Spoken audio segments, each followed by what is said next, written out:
How to invest if you want to make millions of dollars. A lot of people can get a really good job. They go to school, they get a great education, and they can make millions of dollars by having a great income. Other people have to invest money that they make aside from their current job, and that's how they can make millions. That's passive income, and that's mostly what we're going to be talking about here. The first thing to think about is try not to ever Google something like how to sprint a marathon. Sprinting a marathon is like a fast get rich quick scheme that you can quickly make $1,000,000. It just doesn't happen that way. You make money faster by being methodical, making sure that you're making the right investment, making sure that you calculate that you're going to make more than 10%, and then continuing to double your money consistently by making 10 to 15% on a regular basis.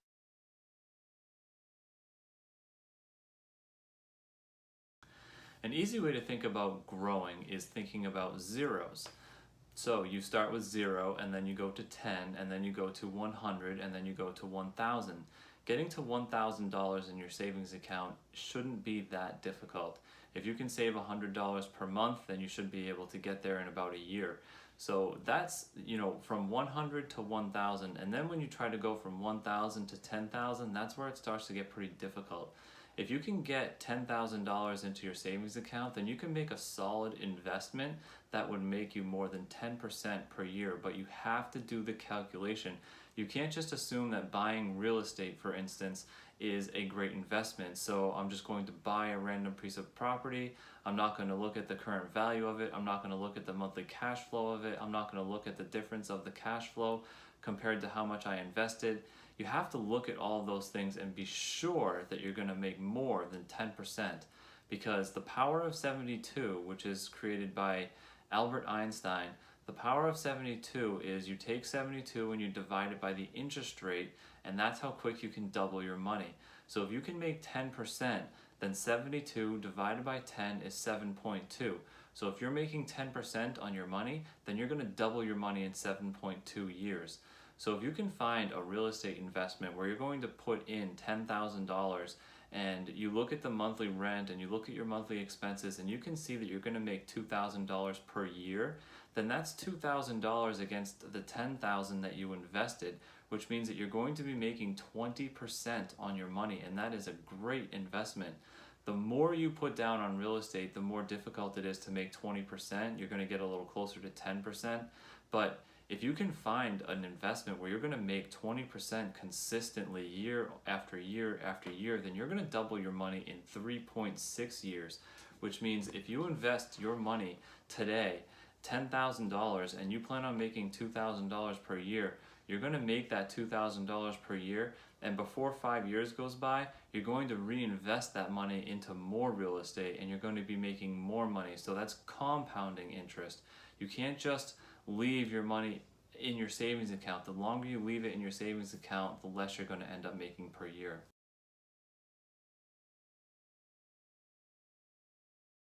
The next thing to do is to study and learn what your investment strategy is going to be. For me, it's real estate. I love real estate because when I buy a piece of real estate, I set up a rental with a tenant, and once I set up that lease, it's going to be a 12-month lease. I'm going to be making the exact same amount of money every single month, and I'm going to have pretty much the exact same expenses every single month unless something funny comes up. So I really like how I can determine exactly what I'm going to make after I set up that lease. I set it up, I'm going to make $400 per month for a year. I'm going to make $4,800 by the end of the year. I'm going to divide that $4,800 into the amount that I invested, hopefully less than $48,000, because that's 10%. So if I only invested $40,000, for example, then I would be making more than 10% on my money, and I would think that that's a great investment. So you need to learn what your investment strategy is going to be, and if it is real estate, then that's fine. If it is your IRA and 401k, and you want to, aside from your 401k, you want to also invest in more stocks and more companies, just make sure you're doing it the right way. Warren Buffett is a great person to read about and to listen to videos that discuss exactly what his investment strategy is, because he's patient. He thinks about the long term. He doesn't think about the latest, hottest stock that's going to allow him to sprint to $1 million, sprint a marathon. It's just not possible to do that. And even if you do, even if you invested $50,000 and you so-called sprinted it to $1 million, then you sell it really quick because it was somewhat of a peak or what they call a bubble, and it's going to come back down, so you sell it. Well, you just made almost $1 million in profit. You're going to pay 30% in taxes, and you're going to come back down to $700,000. And what you're going to want to do is invest it again. So you need to think about the long term. Once you put your money into something and you're making money, like I said with real estate, you're going to set up a rental lease. And once you set up that lease, it's long term. It's an entire year. I'm not going to get out of my house a month later. I'm not going to sell it. I'm not going to look at the appraisal of my house every single year. So I know I'm kind of pushing real estate here, but it is something that's easier for people who are not quite as educated with stocks to get into and to understand and to set up that lease and know exactly what they're making every single month. So I think that that's a great idea for a lot of beginners. But the point here is to study and educate yourself even about real estate. Buy books and read and read and read about real estate and how rental income works and all the different legalities of having a tenant and the things that you can do and can't do with your tenant. And you think that you could be a really pushy, micromanaging landlord, but that's not a good idea either. You want to make sure that you take care of your customers and you're kind of the customer service agent for your customers. So if you treat your customers better, you might get good reviews going forward for new tenants. You might keep those tenants much longer because they'll think, hey, you know, we have a great landlord right now. We don't really want to leave this place, even for $100 cheaper next door at the apartment complex. I don't really want to leave and then get micromanaged at another place, and then our rent's going to increase every year. So those little things really add up, and if you're a good landlord and you're nice to your tenants and you're going to keep those customers longer, you're going to keep them in there much longer, and you're going to make more money on your investment, and you're going to keep that 15 to 20% investment longer into the future. And as you collect that money, you're going to be able to invest in a new one. You don't want to continuously think about selling your investment just to get a new investment, because then you have to think about more. So as you're collecting that money over the next 3 years and you save up some more money, get a second investment going.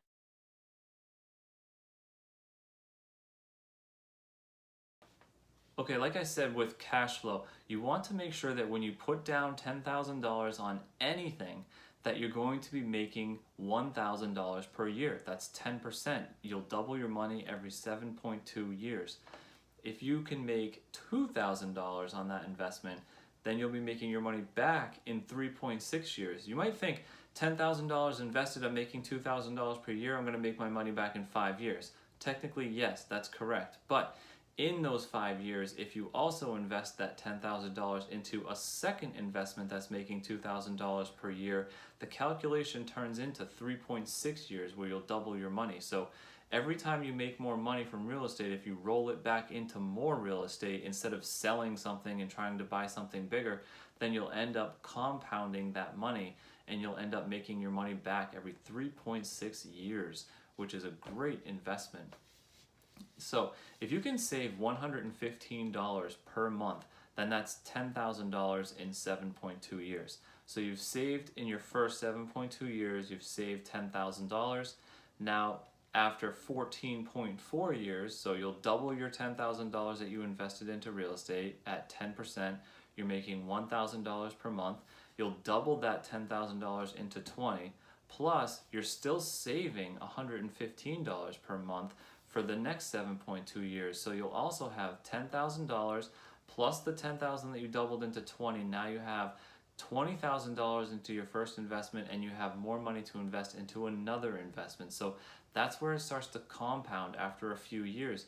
You start to really add that money up, but you just have to save money. I know that it seems like you'd rather sprint to $10,000. How can I get $10,000 today so that I can invest it today? I don't have any money, so how do I do a no money down investment into real estate? That's just not how it works. You need money to invest money. So once you're able to save some money into your account, then you ask the question, how do I invest the money that I've saved? Or if you don't like your IRA, you don't like your 401k, then figure out how much it's going to cost you to pull all that money out so that you can invest it into something that's going to be more enjoyable for you, so that you can I've done it. I've taken money out of my IRA so that I can invest it into real estate because I love real estate and I enjoy it. I don't enjoy looking at my IRA every day. It's just not fun to me. I enjoy driving by the property that I own and I see it and I enjoy it every time I get a check in the mail from my tenants. I just think, this is awesome. Why is somebody sending me a check written out to my name, a nice check? And it's like, it's just awesome. I feel like it's great. I don't get that out of my IRA. I don't get that feeling from my IRA. So when I get that rental income, I save it again and I can't wait to invest in a new one coming up. So I go on to Zillow all the time and I'm running calculations about how much money I'm going to make. So if I know that my lender's going to force me to put down 20%, then hey, I know the number that I need to get to. If it's 20% of $100,000, then I need to save $20,000 so that I can invest it into another property. And when I invest that $20,000, I need to make at least $2,000 per year. So that's how you're going to make millions of dollars.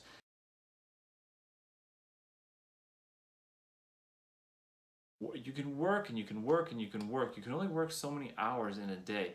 You can get more educated and you can get a better job and you can save more money and you can put the money in the bank. But even if you had an excellent job, you're making $200,000 per year, you're working 60 hours, 70 hours a week, you finally get $1 million into your bank account, then what do? You still have to invest it. You still should want to invest it. And once you have $1 million in your bank account and you know that you have a formula of how to make 10% per year, then you have $1 million times 10%. That's $100,000 per year that you know you can make for the rest of your life. And I know I could. If somebody gave me $1 million today, I guarantee I could make 10% on that money. I could make more. I could make 15% in real estate. That would be my investment of choice. I would choose real estate. I would not put it in Google and Facebook and all these hottest, latest stocks because I just don't understand them that well. I don't understand how they're going to grow. I don't understand their customer base. I don't understand how they make money and how it's going to give me my money back. When I buy a piece of real estate, I know how that real estate is going to give me my money back, how it's going to make me money every single year, and it's going to make me exactly 10 or 15 or 20% on my money. I know when I'm going to get that money back. I know the next time that I can make that investment. A lot of people are thinking, hey, in a year and a half, I'm going to be going on vacation. And I think in my mind, in a year and a half, I'm going to be buying another property. And until then, I'm going to be looking at Zillow, finding the best possible deal, hopefully an 18, 19, or 20% deal, so that I can really, really make money on my investment.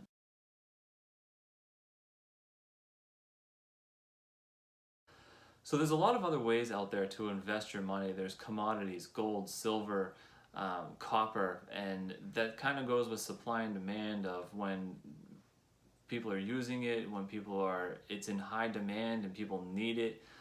Copper, especially copper, is used in houses and buildings when there's construction going on. So if real estate is booming, then copper is booming, and the opposite too. So if real estate is going down, then copper probably is going down as well because there's not as many houses being built. So those are the types of things that you might want to figure out with that. Foreign exchange, if you wanted to invest in other currencies like China or Mexico or Canada, if you wanted to switch your USD into Canadian dollars, then you would be kind of weighing our government and our economy against Canada's government and their economy. So if you know that another economy is booming and for some reason ours is lagging for various reasons, then you might want to switch out of USD into another currency. So an easy one would be Mexican pesos. If you own all Mexican pesos right now, you might want to switch them into USD. And if you switch all of your Mexican pesos into USD, you could see how the United States economy is growing bigger and faster, and your US dollar will grow faster than the Mexican peso will grow. So that's another way to grow your money. But again, to anticipate 10% and to figure out the return on your investment, if you invest $100,000 of your Mexican pesos and you put them into USD to make 10%, I don't understand how you're going to know that you're making 10% for the next 5 years versus taking that $100,000 and putting it into real estate, setting up a lease, and knowing for a fact that you're going to be making 10 to 15 to 20% for the next 5 years, 10 years. minus maybe a month here and there for, you know, switching over a tenant or replacing something in the building or in the house or in the condo that you own.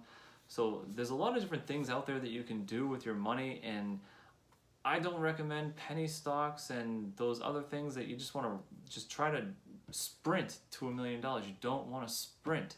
You want to methodically, slowly get to your $1 million by making sure that you're making 10%, by studying real estate if that's your choice, studying it, reading books and understanding it, and think about turning $1,000 into $10,000, and think about turning $10,000 into $100,000 long before you think about turning $100,000 into $1 million, because that's adding 1 0 every time. And when you get to 1 million, trust me, it's not like you're gonna quit your job and go relax on the beach. You might think you would, but if you get to $1 million, you're gonna start thinking about one more zero, which is $10 million. Wouldn't it be cool if I had $10 million? Of course it would. So you're gonna continue doing whatever you're currently doing to try to grow yourself into that next zero. So if you can just work your butt off for a little while and turn 1,000 into 10,000, and then once you have 10,000, you can make a nice solid investment into something that's gonna make you $1,000 per year.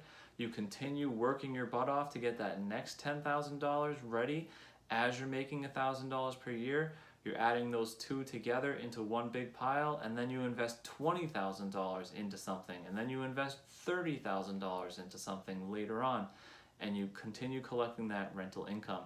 And when you buy one house at a time, you're going to learn a little bit about what it's like to get a tenant, what I'm going to have to do, all the extra fees and costs involved in buying a house and possibly selling a house later. You're going to have to learn all of those things. So the learning experience of doing it along the way, again, stops you from being able to sprint to $1 million. If you gave somebody $1 million today and told them to invest it in real estate and they don't have any real estate experience, they're going to have a very hard time finding 10% and 20% deals like I could do, because I've done it 4, 5, 6 times. I know how to find a 20% deal and I can get it. I know I can. So if somebody gave me their money and I invested it into real estate, I guarantee I could make more than 10%, and I would hope and push to make 20% if I could. So good luck investing. Keep it slow and steady. Don't sprint. Don't sell. Keep all of your investments long term, and they will compound and they will grow faster than you think. Good luck. Thank you.